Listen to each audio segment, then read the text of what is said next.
This is the History of the World podcast with me, Chris Hasler. And you're listening to Volume 3, The Classical World. Episode 42, The Julio-Claudian Dynasty.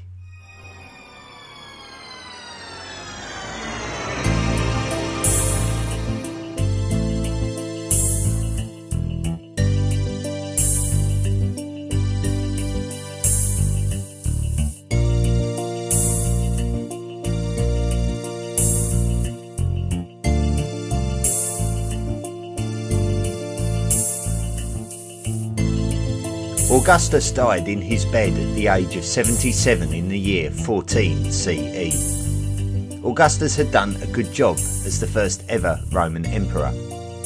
His instatement into the role back in 27 BCE had been deemed necessary to bring stability to a dysfunctional republic nation where everyone was trying to clamber over their peers to grab their right of control. With an emperor, there was absolutely no doubt about who was in control. One of the drawbacks regarding emperors was that there was a vacuum to fill when that emperor died. Augustus had brought a period of relative peace to Rome, so now Rome was looking for a new emperor, when what actually they needed was a new Augustus. Naturally, it would seem reasonable that a power struggle would ensue at the death of the emperor. But the people of Rome were enjoying this new Pax Romana, a period of peace, so it appears that nobody saw fit to challenge Augustus's choice of successor. Augustus's choice was a man called Tiberius. We spoke of Tiberius in episode 38 when describing the reign of Augustus. Tiberius was highly regarded by the Emperor Augustus, and many years before he was obliged to marry Augustus's daughter, despite apparently not wanting to divorce his previous wife, who he was in love with. Tiberius was so disappointed with Emperor Augustus's daughter that he fled Rome. However, Augustus eventually recalled him for the purpose of being involved in the Roman campaigns in Germania and Pannonia. Tiberius was born in 42 BCE, 2 years after the death of Caesar and in the midst of a civil war.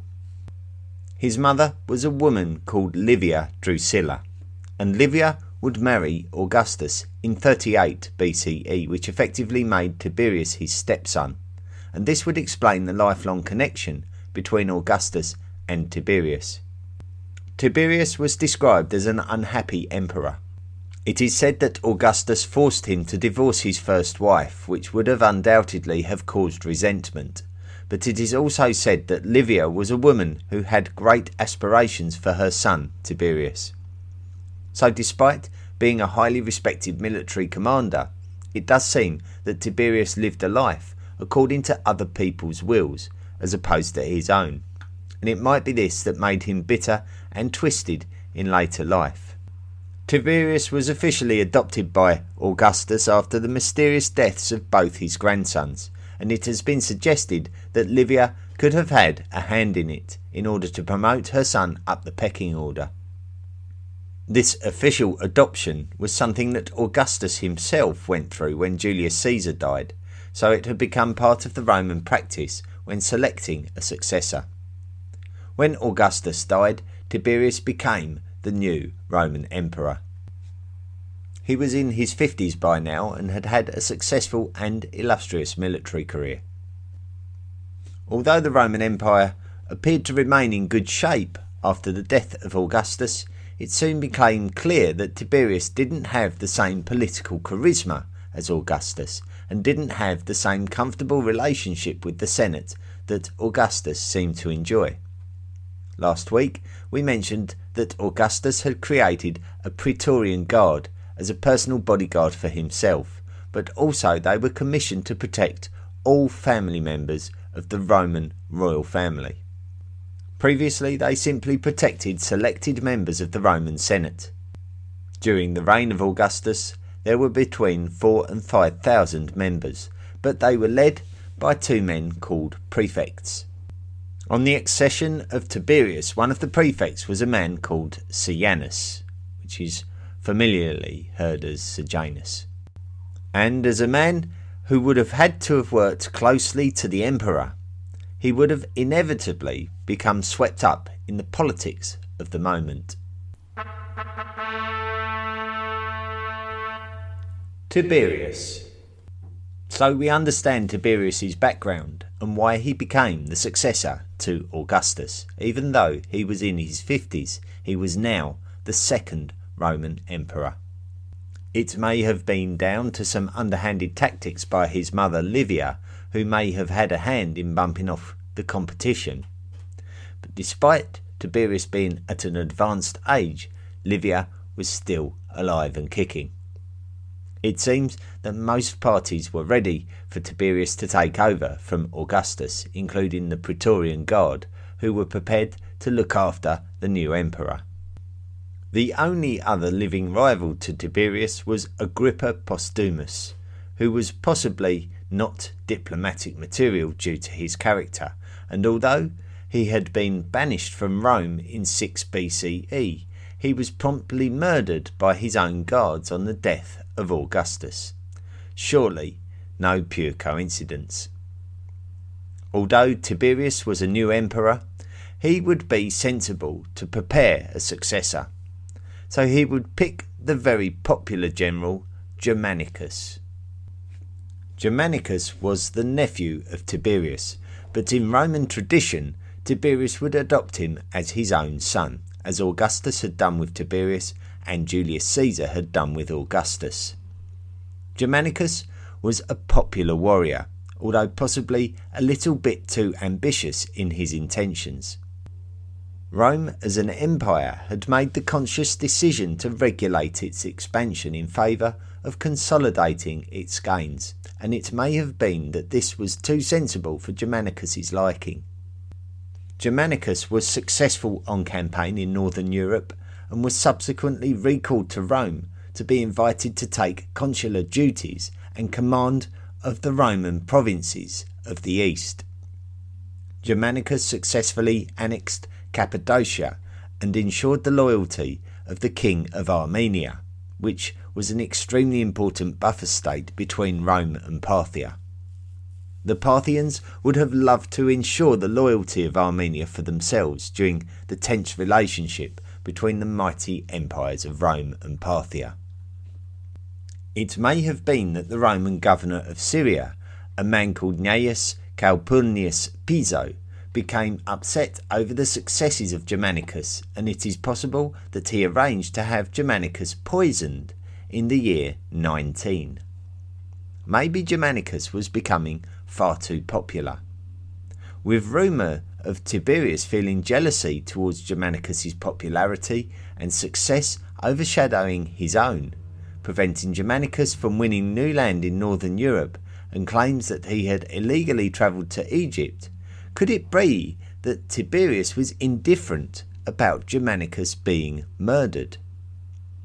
There's not much to suggest that Tiberius was of a character that showed any kind of interest in being a popular statesman, but he did have a son that was his direct bloodline, and he was called Drusus. So it would make more sense that if Tiberius did have a hand in Germanicus's murder, it would be more likely to do with the future success of Drusus in his mind than any kind of jealousy of his popularity. So despite the fact that Rome had considerably reformed upon the promotion of Augustus way back in 27 BCE in something that was designed to bring peace and stability within the Roman Republic, it still appears that being in a prominent position in Rome came with its dangers, as it had done for prominent senators beforehand. If you were in the line to become a successor to the current emperor, then you could be somewhat confident that your dynastic rivals would likely prefer you to be dead. This is probably why Augustus felt it sensible to promote the Praetorian Guard to an official role of the bodyguards to the royal family. If it was true that Tiberius's main motivation to his actions was to secure the future success of his own son Drusus, then it may go some way towards explaining some of the actions of Tiberius in his later years as emperor. Drusus had actually campaigned alongside one of the prefects of the Praetorian Guard, Sejanus, who we briefly mentioned earlier. It appears that relations became tense between Drusus and Sejanus after the death of Germanicus, and this could be because Sejanus had ambitions of his own to ascend to a position of power in Rome, maybe even believing that he could become the emperor himself. Sejanus is portrayed as a very wily character, and this could be thanks to the writings of a man who was alive a couple of generations after this period, namely Tacitus. Tacitus is a highly respected Roman historian who very much had an opinion of the actions of Sejanus during this period. It was in the year 23 that the emperor's son Drusus died from natural causes, but Tacitus believed that Sejanus had a hand in his death. Often poison was the chosen murder weapon during this period because it could be construed that the victim died of natural causes. The fact that Tacitus believed that Sejanus was motivated to and capable of killing Drusus may have been because of what happened next. With the Praetorian Guard now having privileges within Rome, Sejanus was now a man of high standing and influence, and he would be there when Tiberius' son Drusus died. Sejanus would have had a permanent camp of the Praetorian Guard built within the city walls of Rome in an unprecedented act. Drusus' death likely broke Tiberius' heart and possibly took away his energy for his duties as Emperor of Rome, but that was okay because Sejanus certainly had the energy, and he would now move closer to Tiberius, effectively becoming his personal confidant and chief advisor. It seems that Tiberius never suspected Sejanus as having a hand in his son's murder. Sejanus had no dynastic right to make a claim to be the Roman emperor. Tiberius would turn to the children of the deceased commander Germanicus by his wife Vipsania Agrippina, who was still alive. Tiberius adopted two of her sons after the death of his own son. So Sejanus then requested to marry Livilla, who was the wife of the deceased emperor's son Drusus. With Livilla being Tiberius' niece, this would create a dynastic link for Sejanus to the royal family. However, this also raises suspicions that Livilla may have had a hand in the murder of Drusus. Tiberius refused to allow it. However, with Tiberius on the cusp of his 70th birthday, he no longer had the energy or the desire for everyday duties of being the Roman emperor, and so he chose to live in a peaceful retreat on the island of Capri from the year 27 and left Sejanus to carry out the everyday duties. If we were being very cynical, we could even suppose that Sejanus coerced Tiberius to do so that he could assume the position of power that he craved. It seems that when Sejanus did have this position of authority within Rome, he chose to target Vipsania Agrippina and her children. Of course, her children were the ones that Tiberius had adopted with a view to the succession. This would mean that Sejanus could be justified in viewing them as his rivals to his ultimate glory of ruling Rome, and so he would need to find a way to eliminate them. Sejanus had now increased the size of the Praetorian Guard to over 10,000 members, so it was a formidable force capable of taking on Roman legions. Sejanus would have Agrippina put under house arrest and then exiled, charged with treason and sexual misconduct. Her two sons, the adopted children of Tiberius, would soon follow, and so Sejanus' true intentions started to become obvious. It would be Livilla's mother who would write to Tiberius to warn him that Sejanus' intention was to murder him, and so Tiberius would return to Rome. Silanus was summoned to the Senate and accused of intention to murder the emperor and seize power. He was found guilty and brutally, physically assaulted by an angry mob. And this was the end of Silanus. It is very intriguing to note that despite the execution of Silanus, this did not secure the release of Agrippina and her children, although one of the children had already died in captivity by this time.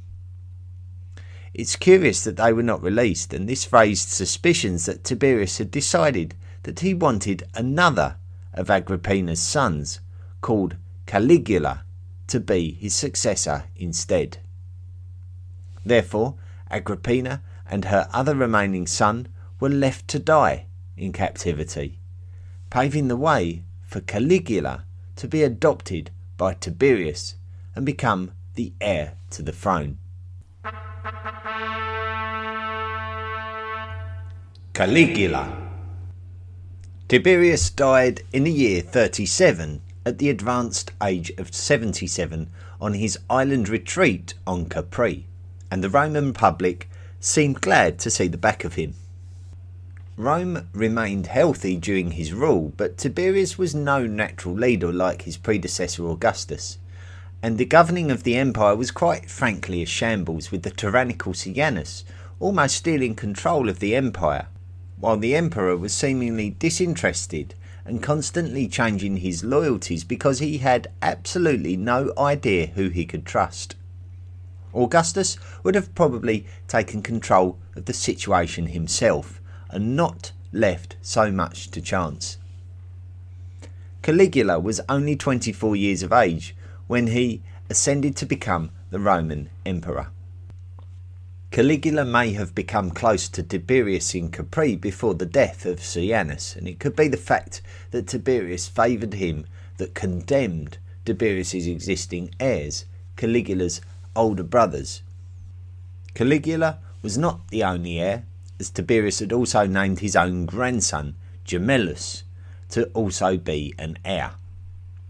However, Caligula may have come under the influence of a new prefect of the Praetorian Guard called Macro, and some have even suggested that Caligula, assisted by Macro, may have hastened Tiberius's death in order to seize Roman power as quickly as they dared to. Nevertheless, Caligula's ascent was a time of great excitement for the Roman people, as they had been tired of the previous regime and yearned for a brighter society, which Caligula initially tried his best to deliver by releasing political prisoners and staging lavish events for the population to enjoy. However, Caligula fell ill during his first year of his reign, and this is cited as a catalyst for a change in his attitude. When he recovered, he decided to target those who he believed were a direct threat to his position, possibly because he may have believed that his illness was caused rather than natural. First to be murdered was the man who was the prime candidate to displace Caligula, the man who was declared a co-heir alongside Caligula and Tiberius's grandson, Gemellus.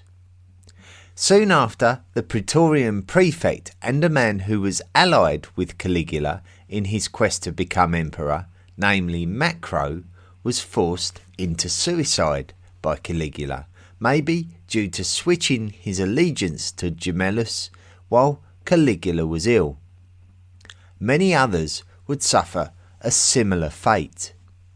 If Tiberius was guilty of distrust, then Caligula appeared to be taking his own distrusts to a higher level.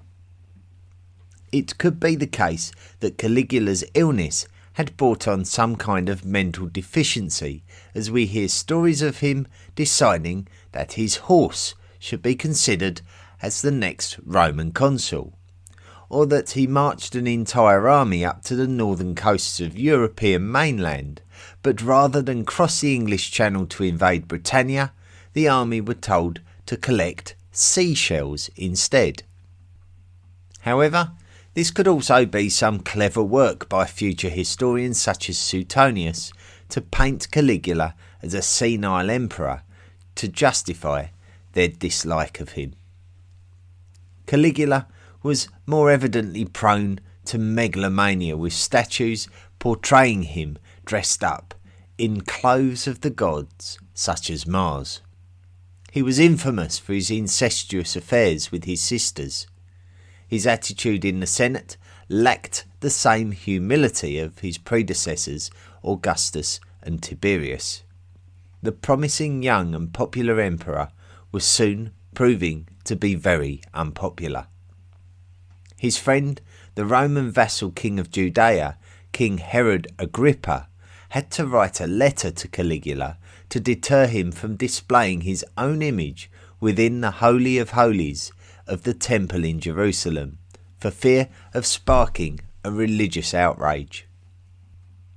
To allow Caligula to continue to reign was dangerous and unacceptable, and so the inevitable happened when a tribune to the Praetorian Guard led an angry mob to murder Caligula during the Palatine Games in the year 41. His murder has been likened to the manner in which Julius Caesar was murdered in the Roman Senate during the previous century, being stabbed multiple times by multiple assassins. The Roman Senate was starting to believe that this new Roman experiment of having an emperor was not working. And although the years under Augustus had been somewhat free of controversy, the same could not be said for the years under Tiberius and Caligula. Some members of the Senate would be promoting the return of a republican government. Despite the fact that the Praetorian Guard had been established as official bodyguards to the royal family, Roman emperors would also commission the protection of a Germanic bodyguard unit called Numerus Batavorum. Without an emperor, the Numerus Batavorum would have little purpose, so they pushed for Caligula's uncle to be proclaimed emperor. His name was Claudius. He was around 50 years of age and likely suffered from cerebral palsy, which in the Roman world was likely seen as a major deficiency that would allow Claudius to be an inconsequential emperor, to be easily manipulated.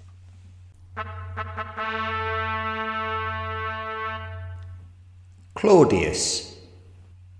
Despite quite possibly facing physical handicaps, it appears that Claudius did bring some energy into the duty of being emperor. Caligula had shown a great degree of arrogance while in the company of the Roman Senate, so it was a relief to the Senate to have a more humble man in charge of the empire once again, even if many of them did not appreciate the presence of an emperor at all. Those senators with personal ambitions would not have appreciated being regulated by an emperor. But the emperor existed because the Roman Senate could not be trusted to regulate itself, and this is why Claudius was quickly instated after Caligula's murder. Claudius would then set about reforming the administration of the empire. Where senators had themselves been previously responsible for most aspects of overseeing administration, Claudius would start utilising the services of freedmen, who were not of Roman blood but came from other parts of the empire, such as the Greek provinces. These freedmen had no senatorial ties, so they had no political motivations to their behaviour. Claudius had made a definite attempt to downgrade the power of the senators, which would not necessarily make his relationship with them smooth. While Caligula before him had claimed a victory over Britannia without even setting foot on British soil, Claudius would actually go and do it. Claudius had a turbulent relationship with the Senate, but he had made it his business to have a good relationship with his army. So despite his physical weaknesses, meaning that he had no direct military background, he would inspire his army to perform well, and this was demonstrated when they crossed the English Channel in the year 43 and pressed on over the River Thames to take the important and influential city of Camalodunum, which is the modern city of Colchester in England. Even though Claudius's conquest of southern Britannia is perhaps his most remembered imperial success, we should also note that he successfully annexed the kingdom of Judea on the death of King Herod Agrippa, the man who prevented Caligula from personalising the temple in Jerusalem. Caligula had assassinated King Ptolemy of Mauritania, a grandson of Queen Cleopatra VII of Egypt. So Claudius provided a political solution by successfully annexing Mauritania into the Roman Empire as well. Under Claudius, the territory of the Roman Empire was larger than ever, despite Augustus and Tiberius actively taking a passive attitude to frontier expansion. Just about every Mediterranean coastline, whether European or African, was now fully controlled by Rome. He did all this without antagonising the Germans or the Parthians, who had always been quite a match for the Romans in the past. Claudius also showed activity within civil administration, making revisions to the judicial system and hosting public games to keep the Romans in good spirits. He would improve the nature of imports such as grain and major improvements made at the harbour town of Ostia, where the Tiber River entered the Tyrrhenian Sea. Ostia had always received attention from the rulers of Rome, but particular credit is afforded to Claudius. As an emperor, Claudius was very dutiful and loyal to the Roman Empire. He did not wane to the wishes of the Senate, and the Senate disliked him for it. If the Praetorian Guard believed that not allowing the Senate to return Rome to a republican constitution by installing a weak and easy to influence emperor in Claudius, then they were mistaken. Claudius appeared to be very clear-minded about the direction that the empire should go in and the role that he would play in that process. Claudius was determined but not egotistical. Claudius's wife, Messalina, was not particularly loyal to him. She had a promiscuous reputation and grew close to the senator named Silius. Messalina would go through with a marriage ceremony with Silius while Claudius was in Ostia, and despite being married to Claudius. When Claudius heard of this, it became clear in his mind that Messalina may have been plotting against him, and so he would have both Messalina and the senator Silius executed. Claudius then chose to marry the sister of the previous emperor Caligula, namely Agrippina the Younger, to distinguish her from her mother, who was the Agrippina who was sent into exile by the Praetorian prefect Sejanus during the rule of the second emperor Tiberius. Agrippina already had a son from a previous marriage who Claudius would adopt, and his name was Nero. Agrippina was yet another prominent royal woman who had her own ambitions, and she would have been aware that despite Claudius adopting his great-nephew Nero, that Nero would still have a dynastic rival in Claudius's own son by his deceased wife Messalina, his name being Britannicus. It could have been that Agrippina and Nero were a key part in orchestrating the downfall of Claudius.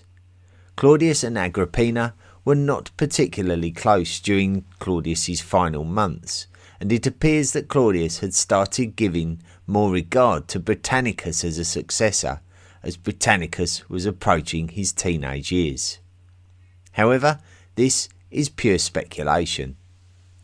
Claudius may have been poisoned, and he also may not have been. he may have died of natural causes. However, such is the nature of Rome and the leadership that we have seen all too often that people are getting poisoned. So with every royal death, the possibility of murder is always at the front of our minds when assessing the cause. Claudius was always in poor health, and he was all of 63 years old when he died in October 54. Nero would claim the imperial throne, and Britannicus died on the eve of his 14th birthday in February 55, just 4 months after his father's death, leaving Nero clear to rule without challenge. If we could suggest that Claudius's death was not suspicious, certainly Britannicus's death has to be regarded as very fishy indeed.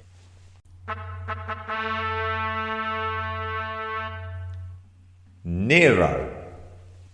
Initially, Nero, as a 17-year-old, would rule with the hands-on assistance of his mother, Agrippina the Younger, and they would have the support of the Praetorian Guard. Particular senators would encourage Nero to act independently from his mother, and he decided to work more closely with the Senate, which his great-uncle Claudius had decided to turn his back on. If you remember, Claudius chose to utilise freedmen for the administrative tasks, but the Senate would coerce Nero to stop doing this with claims of corruption. Claudius had also held secret trials without the input of the Senate, and this also stopped. Nero's rule was quite drama-free initially. Where Claudius had ordered the execution of some individuals within the Senate, this all stopped after Nero had established his own control. Accounts suggest that Nero was a cultured and warm-hearted ruler in his early years. Before we paint a picture of Nero being a good man, it seems clear that due to his young age, the people around him were actually trying to use him as a puppet for their own agendas. His mother, Agrippina, was doing a lot of the heavy lifting initially, before Nero would be more influenced by two particular men, the Praetorian prefect, Burrus, and the Roman philosopher, Seneca. So despite Nero displaying admirable human qualities, it does appear that he was being influenced by others when it came to major affairs of state. It could have been those external influences that turned Nero against his own mother, Agrippina. Although it is said that Agrippina was very upset when Nero chose to have an affair behind his own wife's back. The fact that Nero is reported to have ordered the assassination of his own mother is seen as a vital turning point in the assessment of Nero's character in general by historians. It was unthinkable that an emperor would order the death of his own mother, as there was always a high degree of sanctity about the life of a mother. But there were also those who congratulated Nero on his action, deeming it to be necessary, as Agrippina was rumoured to be plotting against him. Nero was certainly demonstrating signs of his extreme vanity now as a man in his 20s, insisting upon public displays of singing and playing the lyre and first-hand chariot racing. However, we may need to look into some of the stories of Nero during this period with a pinch of salt, because his character became resented by many who would have only been too happy to spread bad stories about him. It seems that Nero had a strong desire to be the centre of attention, and everyone else was a competitor against him for his own fame and adulation. Burrus retired from the Praetorian Guard, and Seneca felt that Nero was too far gone to be able to influence him anymore. Some say that Nero regarded himself as untouchable and able to do as he wished. He executed his own wife in the year 62, as it seemed that he'd fallen for another woman called Poppaea Sabina.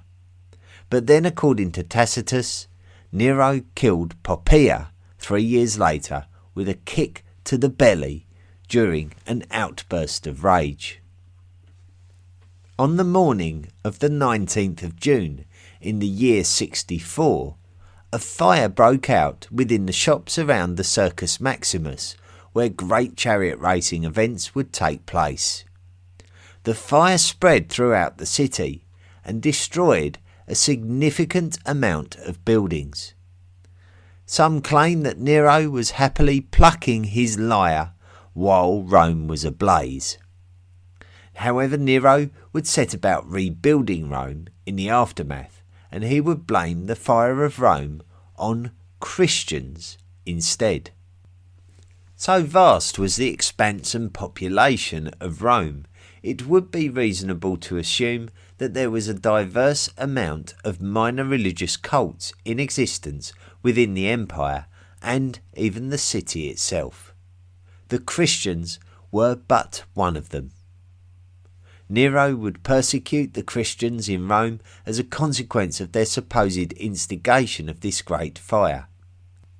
Still, some would suggest that Nero was just trying to find a scapegoat to cover his own guilt. Nero would construct a significant palace complex for himself at great expense to the Roman treasury, and Nero would become infamous in Christian legend as the Antichrist for his brutal behaviour towards them.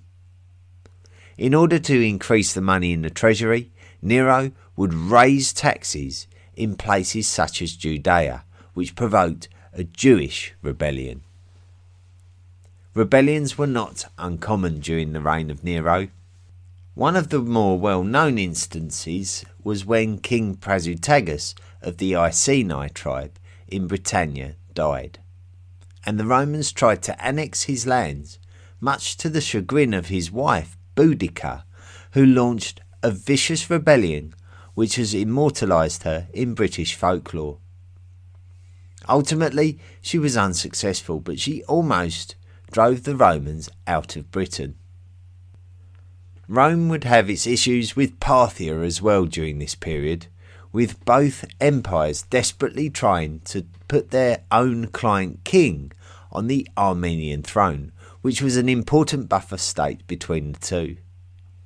The Parthians certainly came out of this particular set of exchanges the better. All of these things only served to exhaust the Roman treasury further, and Rome was really feeling the strain of Nero's rule. As the Senate grew increasingly hostile towards Nero, Nero would reciprocate this by ordering the execution of a number of senators, accusing them of conspiring to assassinate him. This would only serve to add more fuel to the fire. Further revolts flared up in Gaul, followed by African provinces and Hispania, maybe due to increased taxation and a general feeling of rebellion against Nero himself. Nero had completely lost the confidence of the Senate and the Praetorian Guard. They would pledge their allegiance to a Roman governor of Hispania who was a man called Galba. Nero had managed to get himself into a position where he had absolutely no meaningful allies. Some texts state that he committed suicide, but there are also those that say he fled to Greece, where he had spent a significant amount of time towards the end of his reign. He then may have been captured and executed. Rome really never forgave Nero for his actions, and as such his legacy is particularly bad. He has become the iconic bad emperor. But he certainly wasn't the only bad emperor, and he may not have even been the worst. But his reign left Rome in a very unstable position thanks to his irresponsible management of the treasury and his ignorance of foreign affairs, causing unnecessary expense all of the money being spent on military necessities. The year was now 68, and Rome was in danger of fragmenting.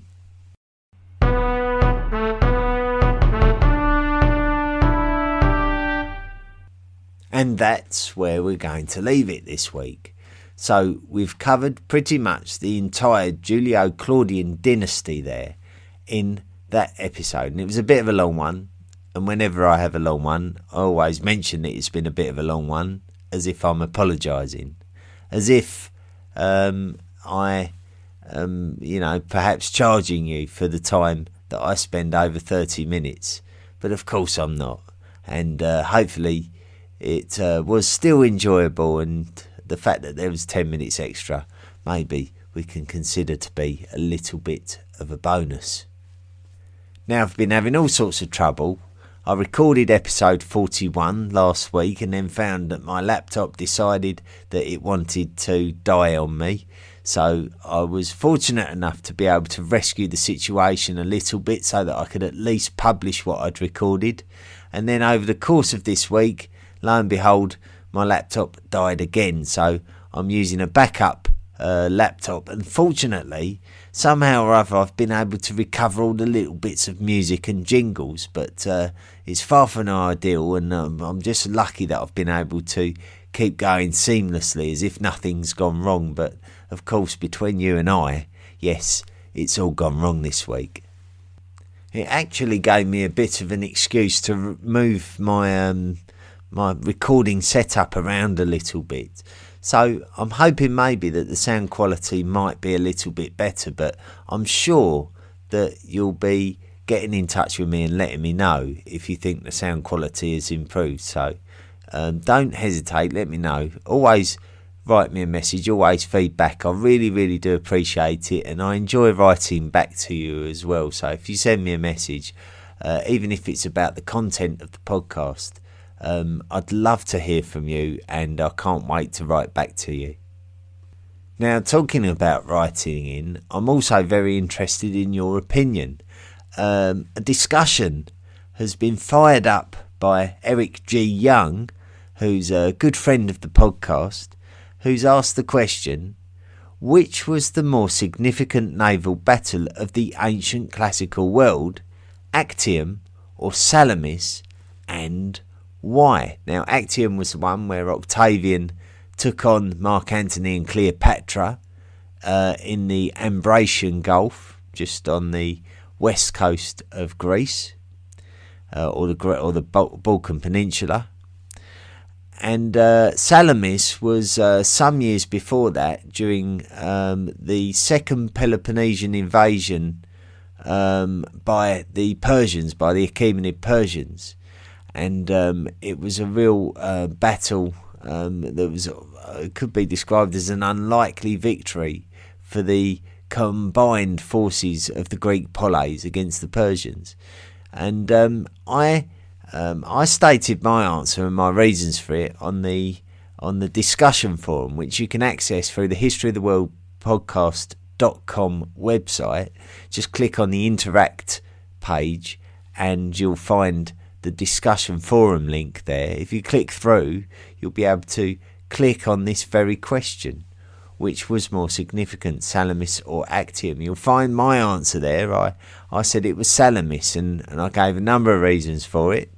But Eric G. Young has come back to me and he said, I think you should think twice about that, Chris, my friend. He's given a very, very interesting argument to state that it was Actium that was actually the more significant one. And so if you have an opinion, or you'd like to read mine and Eric's opinions and make a comment of your own, please do. We really do want to hear from you, and there's nothing that we love more than just discussing history. And what a fantastic question. It really made me sit down and think for a while and before I gave my opinion. And the beauty of it is there's no right or wrong answer. It's really just pure speculation, and you will have an opinion just like myself and just like Eric, and we want to hear it, so please do join in. Now, Eric G. Young is one of our very highly valued members of the History of the World podcast Illuminati, those people who have contributed towards the upkeep of the podcast.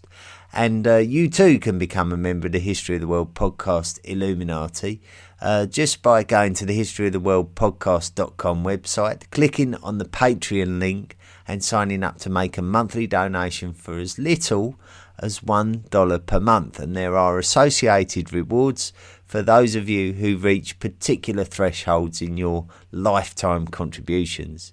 And those people who have signed up, they become lifelong members of the History of the World podcast Illuminati. And this week they include Michael Weinberg, Jerome Sinsky, Deborah F. and Dan Winkleman. Thank you very much to you all for choosing to support the podcast, and welcome to the History of the World podcast Illuminati. Let's read some of the messages that I've received this week. One of the History of the World podcast Illuminati members, Dan Winkleman, has put, "I'm really enjoying your podcast during my long walks to deal with the pandemic. I especially like the prehistory episodes and really learned a lot. The one thing that I felt you missed was man's relationship with dogs and cats. For dogs, they would have hung around the camp for scraps, but had excellent hearing to warn of predators. For cats, they could protect grain store from mice. The main point is that it was a win-win relationship." Well, yes, I agree, Dan. Yes, it had to be a win-win relationship for it to happen in such an organic fashion. But then also, I think the other thing, I mean, particularly with dogs, I don't know too much about the history of cat domestication. I know that there is evidence of it taking place during the Neolithic. Certainly, I think excavations were made on Cyprus to allude to there being a domestic variety of cats accompanying humans there.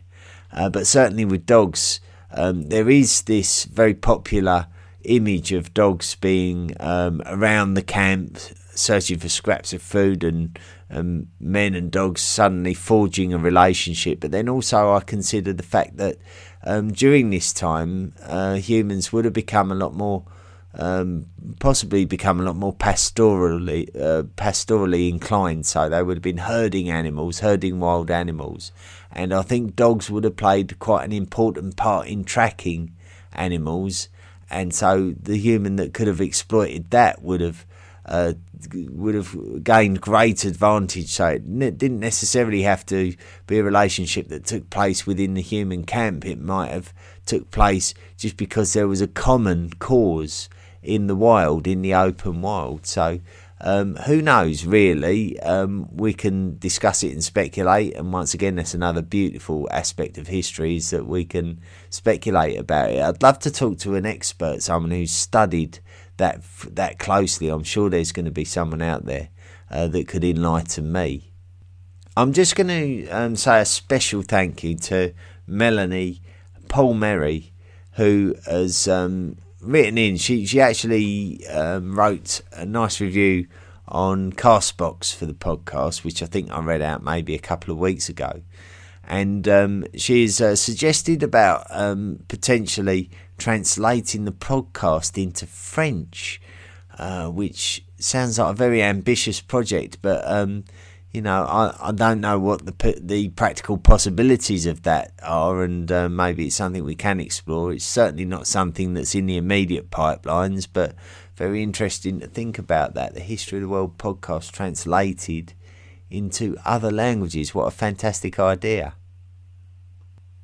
Mike Maddox has written in saying, "Chris just started on the series and I really enjoy it. Thank you, Mike." Well, thank you, Mike, for writing in. Another message from Nina Clark has put, "Dear Chris, I've just finished listening to Volume 2, Episode 12 of your podcast. I'm a Brit living in France, and I'm also listening to the French History podcast by Gary Giraud in English for obvious reasons, which I can recommend. Thank you so much for making this podcast. It is exactly what I'm looking for. And when I search for the History of the World podcast in my podcast app, I too have come to like history later in life through reading historical fiction. Hence the need I felt for a background timeline. I listened to one podcast a day while having breakfast, and in this way spent a very pleasant half hour to the start of the day. I really haven't got any constructive criticism for you, as I love it all. The material, your delivery, the maps, etc, etc. Thank you again.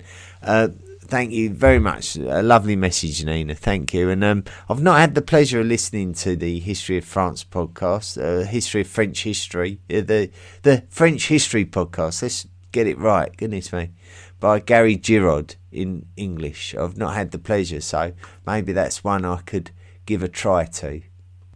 And then I've also received a message from Adam Coty, who I'm not going to read the whole message out because it's quite long, so I don't want to read the entire thing out. But he's just put, since I'm only on episode 17 of Volume 1, which was recorded years ago, I'm not sure if you still like receiving feedback or you have such a fan club, since that it's more of a burden now. I don't really have a fan club of any considerable size that it's makes it hard work for me to reply to everyone. Let me assure you of that.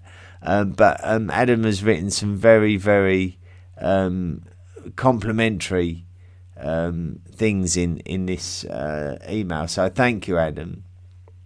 But thanks a lot for your work and for making gardening so much more enjoyable for me.